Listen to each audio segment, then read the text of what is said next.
so you guys get a better look at it. But yes, in addition, you'll also see the My Tentative Sessions area. So in this case, this is an area that compiles all of the session requests that have been sent to you that have not yet been confirmed. And through this area, you'll be able to see all of the students that have requested those sessions with you, the dates and times of those sessions. And from there, you can simply click on the checkbox and then click Confirm here to confirm that session. Or you also have the option to delete it if you are not available for that given session at that point.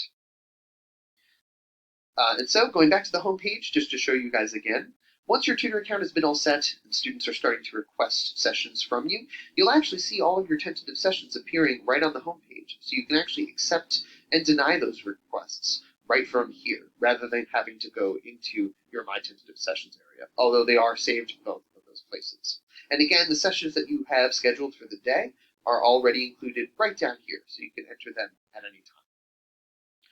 And so there's some other areas of the tutor account to show you guys. In particular, under the Personal tab, you'll see the My Account area. Then actually just recently, we added a new feature which allows you to build a tutor profile. In this case, you can actually click through to edit here, and you can edit your tutor profile to include work history, a profile picture, basic information about you, something that way your students can kind of get a more personal look at their tutor that they're going to be working with. In this case, we found that this really engenders a really good sense of familiarity, even through the Brainfuse platform. Even though these sessions are going through the internet and they're not face-to-face, even still, we like to make sure that tutors have the opportunity to kind of present themselves to your students in the way that they would prefer to. So in this case, tutors can enter in any information they'd like to on this profile page, but here you'll also see your subjects list, and you can edit that at any time as well. In addition to your password, if you'd like to. If you'd like to change that, you can change that straight from the personal information page as well.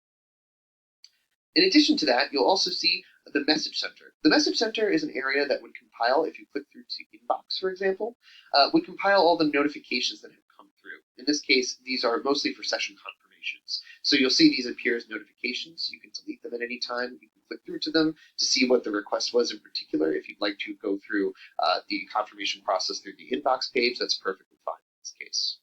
In addition to that, under Message Center, you'll see the area called My Brain Share. So when you share any files with your users, in this case through a tutoring session, so you have a tutor match session with a user, and you decide to send over a file of some basic information on chemistry, just a study guide that you usually provide to students in a similar course. In this case, anything that you share with your users in the session, you can actually see the history of here in particular. So you'll be able to see in the outbox any files that you've sent to users, along with their information, so you can distinguish it. And then in Inbox, of course, any files that you've received from users, and again, with their username, so this way you can distinguish what is what. So you'll actually see your full message history included here, in particular with files shared over sessions.